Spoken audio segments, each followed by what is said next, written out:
¿En dónde está su problema? Y el Señor le responde y dice: si haces el bien serás enaltecido, pero de todas maneras el pecado está a la puerta, la decisión está en ti.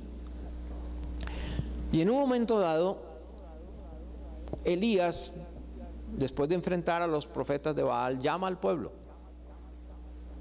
y le hace un desafío a ellos. Les dice: ¿hasta cuándo claudicaréis entre dos pensamientos? Si Jehová es Dios, seguidle, y si Baal, id en pos de él. Obviamente, ¿qué era lo que pasaba? Que los judíos habían tomado como parte de su vida el culto a Baal también. Para algunas cosas iban al templo de Dios, ofrecían sacrificios a Dios, seguían las leyes de Dios, pero en otras ocasiones iban al templo de Baal, ofrecían sacrificios a Baal y hacían las cosas que Baal pedía. Si solo hay un Dios verdadero, entonces el problema es que nosotros somos los que definimos. Los Baales no nos buscan a nosotros, en cierto sentido, sino nosotros definimos quién es Dios para nosotros. Y eso es lo que está diciendo Elías al pueblo de Israel. Defínanse. Si Dios es Dios, síganle. Si Baal es Dios, síganle a él. Pero ustedes no pueden estar entre dos pensamientos. Esto quiere decir que los pensamientos del hombre no fueron programados por Dios. Dios no programa su mente como una computadora. Una computadora no puede pensar por sí misma. Usted le define las acciones que debe ejecutar.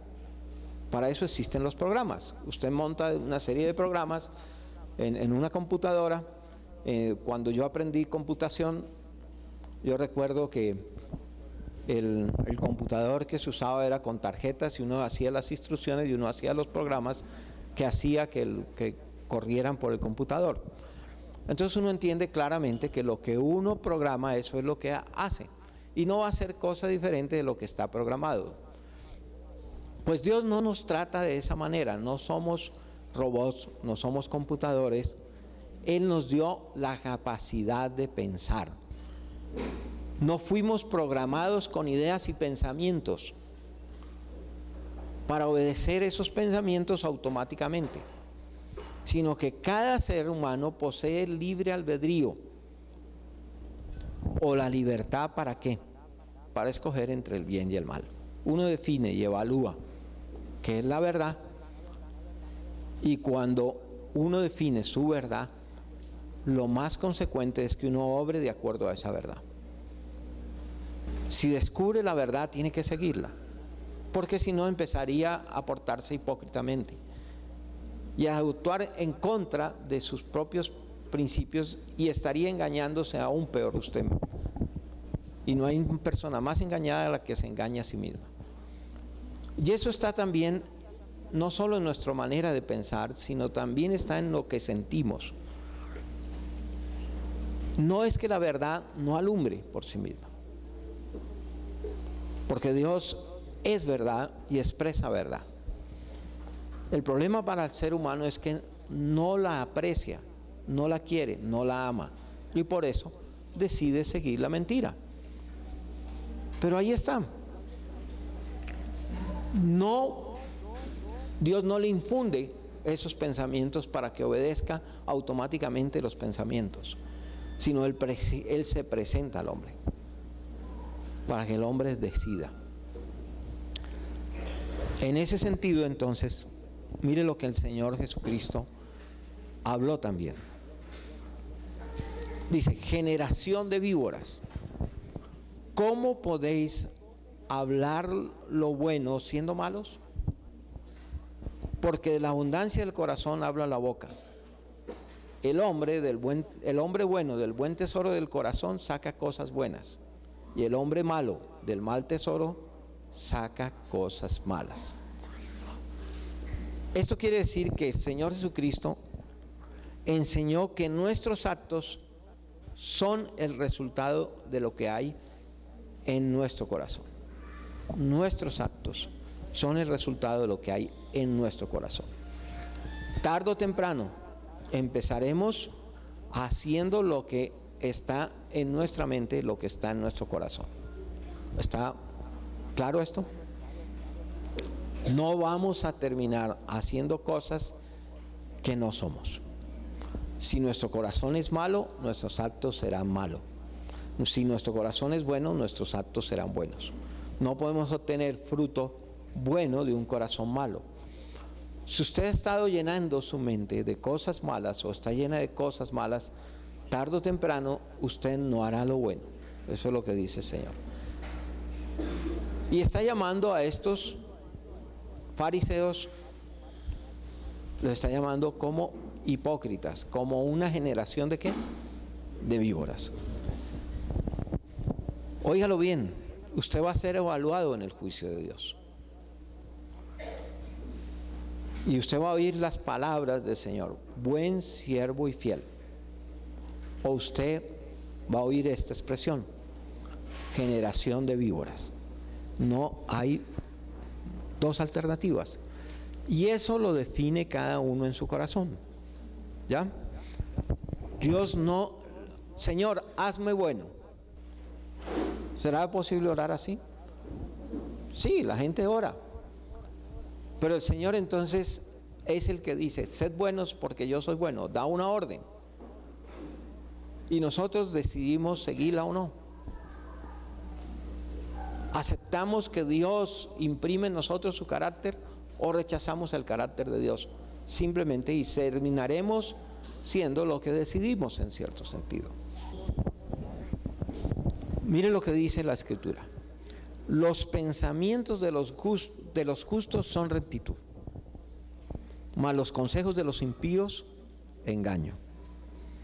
Engaño hay en el corazón de los que piensan el mal, pero alegría en el de los que piensan el bien.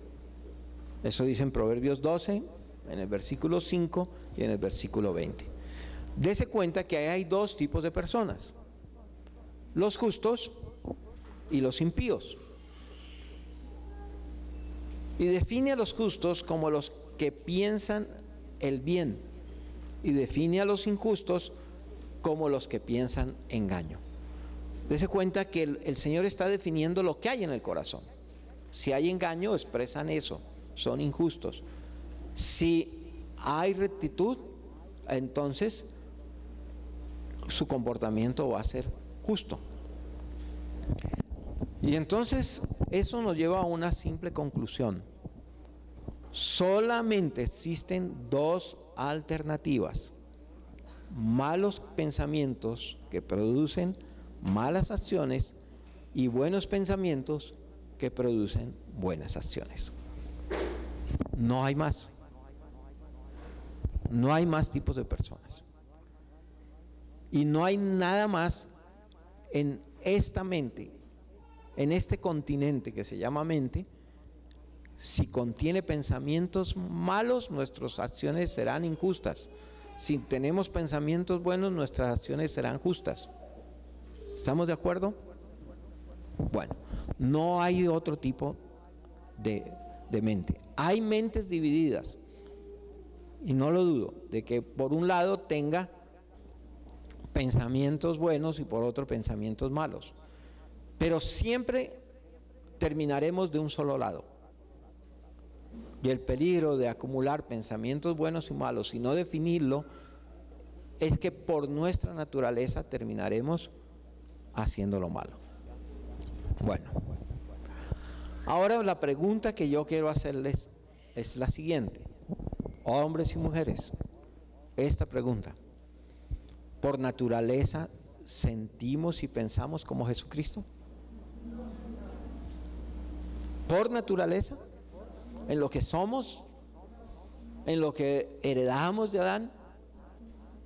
Porque nosotros somos semejantes a Adán en nuestro nacimiento. Por naturaleza, ¿sentimos y pensamos como Jesús? Bueno, vamos a ver qué dice la Biblia, porque la Biblia define el verdadero estado del corazón del hombre. El Salmo 14:1 dice lo siguiente: dice el necio en su corazón, no hay Dios. se han corrompido, hacen obras abominables, no hay quien haga el bien. Entonces, ante esa definición me devuelvo. Eso es sentir y pensar como Jesús. ¿Qué es lo que dice el Señor? Que el necio dice no hay Dios, está corrompido, hace obras abominables y no puede hacer el bien. No hace el bien. No lo quiere ni tampoco puede hacerlo. Esa es la definición que Dios da. Y es mejor ajustarse a lo que Dios dice, a lo que uno cree que puede decir. Sigamos. En Proverbios 6, varios versículos dicen lo siguiente, el 12, el 14, el 16, el 18. Dice así: el hombre malo, el hombre depravado. ¿Qué dice la Biblia? Perversidades hay en su corazón. Anda pensando el mal en todo tiempo. Y esto lo ampliaremos el día de mañana.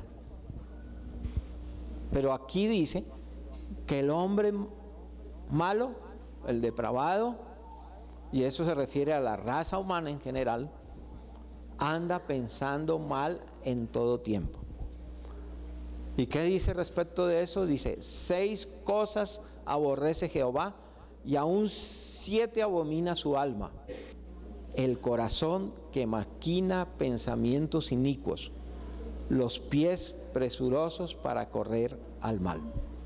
Si no podemos pensar lo bueno, y la Biblia dice que nuestra mente está corrompida, entonces, ¿qué dice Dios? ¿Se agrada a Dios con esa manera de vivir? No, ¿cierto? ¿Qué es lo que está diciendo el Señor? Que Él abomina estas cosas. Mire, usted puede decir que Dios lo ama y que usted es su hijo consentido. Algunos se sienten así. Y a veces nos sentimos así todos. Soy el niño consentido del Señor, el preferido. ¿Sí? Decimos. Pero quiero decirle que el Señor abomina esas cosas abominables que están en usted, sus malos pensamientos y sus pies que corren al mal. Sigamos. Dejemos que la Biblia hable. Dice: oísteis que fue dicho, no cometerás adulterio. Pero yo os digo que cualquiera que mira a una mujer para codiciarla, ya adulteró con ella en su corazón. El que mira a una mujer para codiciarla, ya adulteró con ella en su corazón. Pero también se puede referir en el sentido opuesto. Si una mujer codicia a un hombre o lo mira para codiciarlo, ya adulteró en su corazón. Sigamos.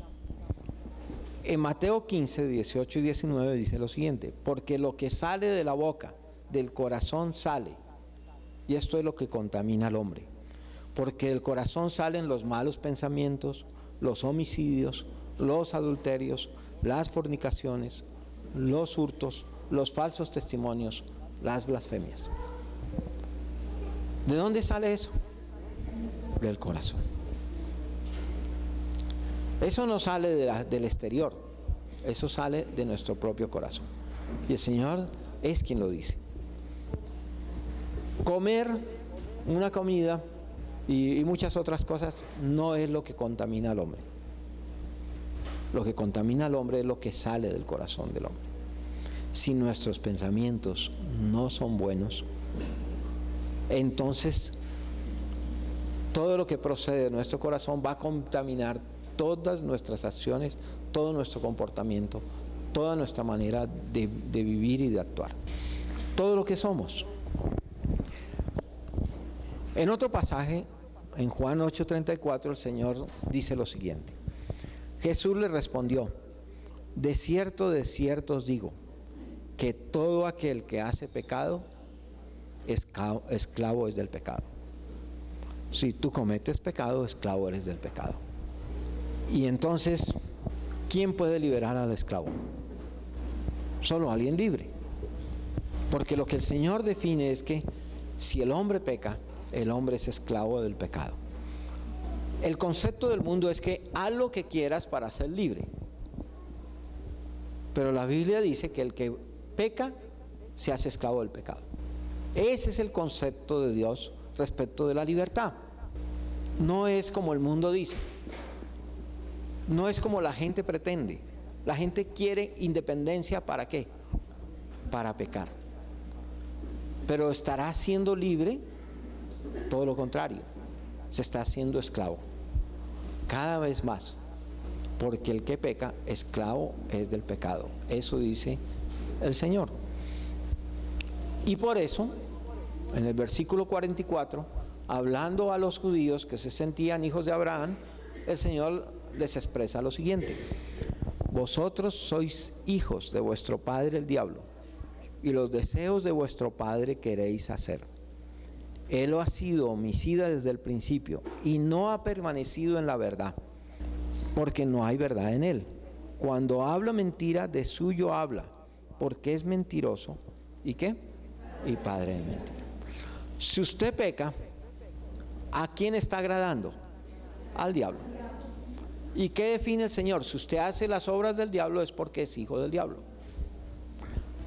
Y voy a devolverme un poquito para recordar entonces, con ese tipo de pensamientos y de acciones, por naturaleza sentimos y pensamos como Jesús, por naturaleza.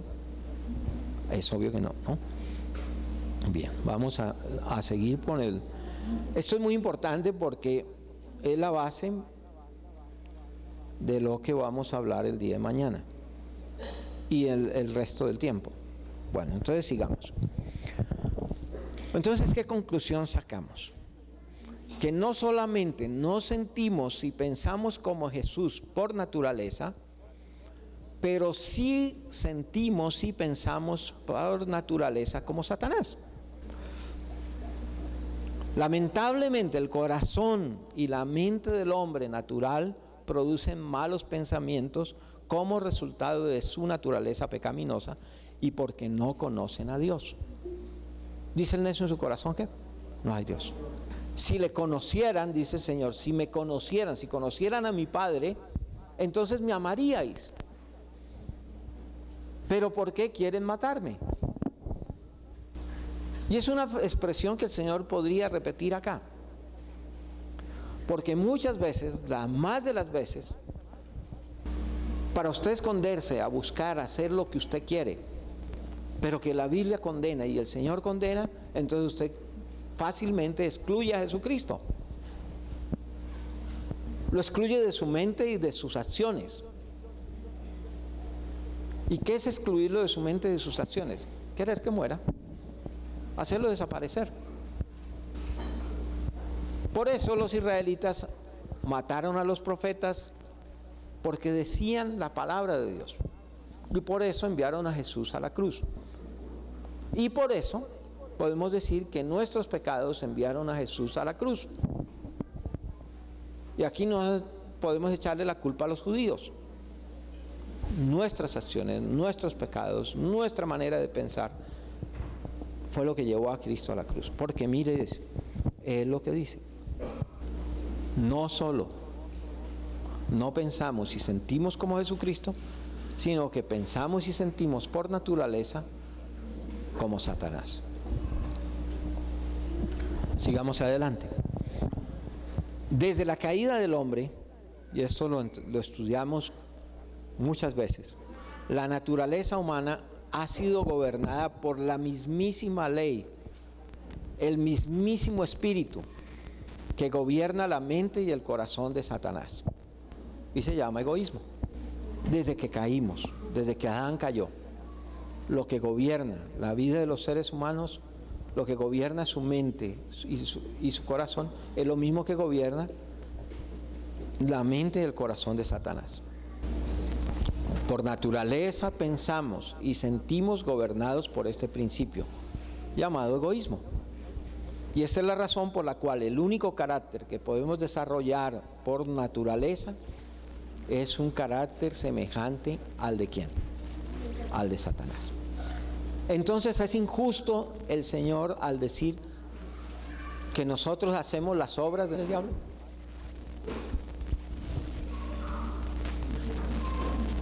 Por naturaleza, digo.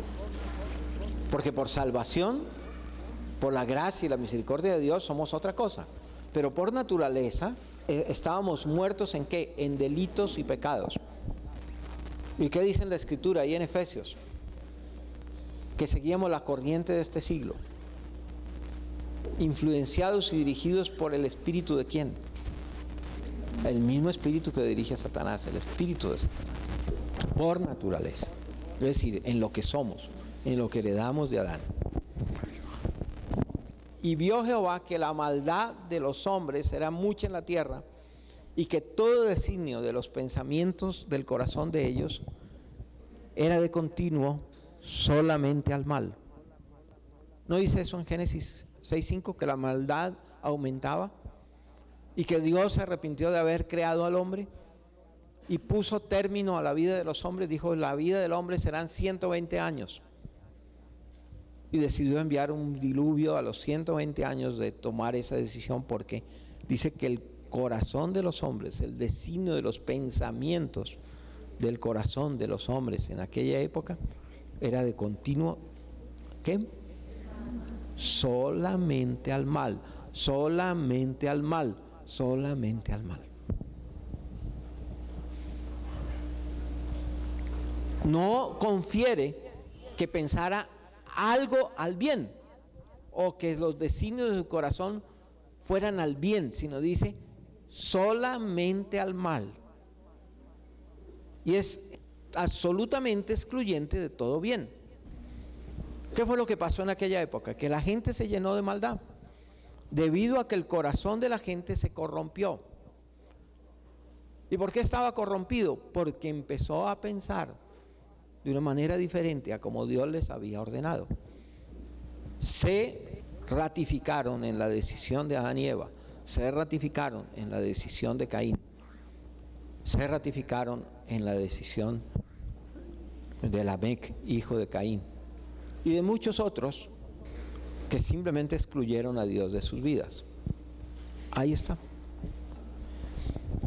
Ahora veamos en Mateo 24, 37 al 39, que dice el Señor: mas como en los días de Noé, así será la venida del Hijo del Hombre. Porque como en los días antes del diluvio, estaban comiendo y bebiendo, casándose y dando en casamiento, hasta el día en que Noé entró en el arca, y no entendieron hasta que vino el diluvio y se los llevó a todos, así será también la venida del Hijo del Hombre. Tremendo. ¿Qué está diciendo el Señor? Que cuando Él venga, la generación de las personas que vivirán en este planeta,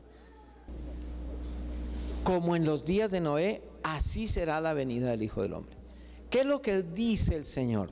Que cuando Él venga, la generación que vivirá en la tierra, cuando Él venga, será semejante a ¿cuál? A la generación de Noé. Una generación que el Señor tuvo que destruir completamente. Eso es lo que sucede. La gente ha rechazado a Dios y por tanto esta generación simplemente ha escogido el camino de la generación de Noé. La maldad crece continuamente en la tierra y ya a la gente no le duele que crezca. Dese cuenta nomás, con anuencia de todo el mundo, se siguen aprobando leyes que van contra el Señor y contra lo que el Señor piensa. Y mucha gente lo aprueba y escoge candidatos que aprueban estas cosas. ¿Por qué? Porque su corazón está alineado en esa línea de pensamiento. ¿Cuánto aborrece Dios el corazón que produce malos pensamientos? Y yo le preguntaría, ¿qué tipo de pensamientos está usted produciendo con su mente? Ahora, ¿qué dice la Escritura en Zacarías 8:17? ¿Cuál es la orden de Dios? Dice: y ninguno de vosotros piense mal en su corazón contra su prójimo, ni améis el juramento falso, porque todas estas cosas son cosas que aborrezco, dice Jehová. Y ahí está tocando otro punto muy sensible en nuestro corazón, y es el área de cómo pensamos respecto de los demás. ¿Y qué es lo que dice el Señor? Ninguno piense mal en su corazón contra su prójimo. Y aunque usted diga que nunca ha hecho nada malo, es posible que sí haya pensado muy mal respecto de los demás. Y pensado hacer mal. O deseado el mal. Esto es claro. El Señor dice, ninguno de ustedes piense mal en su corazón contra su prójimo. ¿Por qué? Porque el Señor aborrece eso. Olímpicamente a veces pensamos, nos llenamos de envidias, de pasiones contra este, contra otro. Y a veces con personas que no tienen nada que ver con uno. Fíjese cómo a veces nosotros nos inclinamos a tomar partido por situaciones a veces que no tienen que ver con nada. Hay gente que toma pasión por un equipo de fútbol y nunca ha pisado un campo de fútbol. Sin embargo, es que es lo que somos. Mire, la Biblia dice, ninguno piense mal contra su prójimo, porque eso lo aborrece el Señor. Y de la misma manera, si pensáramos y actuáramos y sintiéramos como el Señor, aborreceríamos el pensar mal con respecto a los demás. Lo aborreceríamos. Lloraríamos, nos quejaríamos, sufriríamos si albergáramos algún tipo de pensamiento malo contra los demás. Pero fácilmente admitimos estas cosas. ¿Sí ve cómo es que cómo lo define la Biblia? ¿Y quién puede decir que puede tirar la primera piedra y que no ha albergado nunca pensamientos malos contra alguien? Sigamos adelante. ¿Quiere decir que por naturaleza somos desagradables, malos y feos? Óigalo bien. Una persona que actúa así, que tiene pensamientos malos, ¿tiene que lucir feo? ¿Malo? Eso solo es en las películas de Hollywood. Ponen a los tipos con las caras más feas para ser de malos. Y ponen para ser de buenos los que tienen unas caras más angelicales y bellas. Y hemos tomado un concepto de bondad o maldad de acuerdo a lo que luce la gente en el exterior. A mí me ha sorprendido a veces las cosas. Pero ayer estábamos alrededor de la mesa compartiendo algo y alguien compartía y decía, no, yo estaba en un bus y cuando se me sentó justo la cara precisa y vino y me dijo, dame el celular. Como expresando que la cara del hombre era fea seguramente, ¿no? O un estereotipo tipo Hollywood o tipo cultural. No tenemos que lucir feos, ni desagradables, ni decir malas palabras, ni andar con malos modales para pensar mal, de ninguna manera. Satanás mismo puede tener la apariencia de un ángel de luz, dice la Escritura, que él puede presentarse como ángel de luz. ¿Y un ángel de luz luce feo o desagradable? No. Y antes que todo llegue a su fin, Satanás va a engañar al mundo entero personificando a Cristo Jesús por medio del anticristo. ¿Y a quién va a personificar? A Cristo. Por eso se le llama el anticristo. En muchas cosas va a tener una apariencia de piedad, tal como lo dice la Biblia, de un ángel de benefactor, filántropo, inteligente, amable. Acordémonos, por ejemplo, que Hitler era una persona sumamente de finos modales, amable, le gustaba tratar con familias, le gustaban los niños, se mostraba cariñoso con la gente. La gente quedaba impresionada cuando se encontraba con Hitler por su carácter carismático y amable que presentaba. Pero sin ninguna piedad mandó a sacrificar 6 millones de judíos y metió en una guerra a Europa que le costó 50 millones de muertos. Y nunca la gente que lo conoció le oyó una mala palabra. Entonces, Este ser que se llama la Biblia el anticristo será el ser más hermoso, más bondadoso, más encantador y afectuoso, aparentemente, que se vea en este tiempo en el planeta Tierra. Un estereotipo de lo que la gente quiere ser. Pero todo esto va a ser motivado, ¿por qué? Por el egoísmo.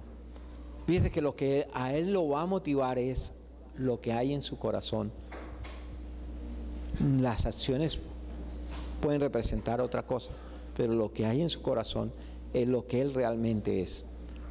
¿Cómo será de malo que el Señor no le va a dar oportunidad de pasar por el infierno, sino directamente lo va a mandar al lago de fuego que arde con azufre? Ese es el carácter. Sin embargo, externamente no va a ser desagradable. Entonces quiero decirle que usted puede ser una persona muy agradable, muy amable, muy carismática, bella físicamente, y aún así tener un mal corazón porque está lleno de malos ¿qué? Pensamientos. Sigamos adelante. Miren cómo define el Señor a esta generación específicamente, y específicamente a esta generación de cristianos de este tiempo. Dice: y escribe al ángel de la iglesia en la Odisea: he aquí el amén, el testigo fiel y verdadero, el principio de la creación de Dios, dice esto: yo conozco tus obras, que ni eres ni frío ni caliente. Ojalá fueses frío o caliente. ¿Cuál es el problema que el Señor está diciendo ahí, que define a la iglesia de los últimos días? La tibieza. Ahora, mi propósito no es aquí decir o juzgarnos a nosotros mismos como unos hipócritas, pero solo pensemos que vamos a tener que dar cuentas ante el testigo fiel y verdadero, al que está diciendo: conozco tus obras, y al que dice en otras palabras: conozco tu corazón, que no eres ni frío ni caliente. Porque lo que Dios está demandando ahora es definiciones, y las personas están jugando a ser del mundo y a ser de la iglesia, o adoptar el carácter de Cristo externamente, pero por dentro lejos de Dios, queriendo vivir para este mundo. Y eso es lo que llama la Biblia una persona tibia, que no se define, no es ni frío ni es caliente. Entonces el propósito del estudio no es acusarnos a todos de ser hipócritas, y digo acusarnos, pero sí debemos tomar muy en serio el juicio del testigo fiel y verdadero respecto del problema principal de la iglesia de los últimos días. Sigamos.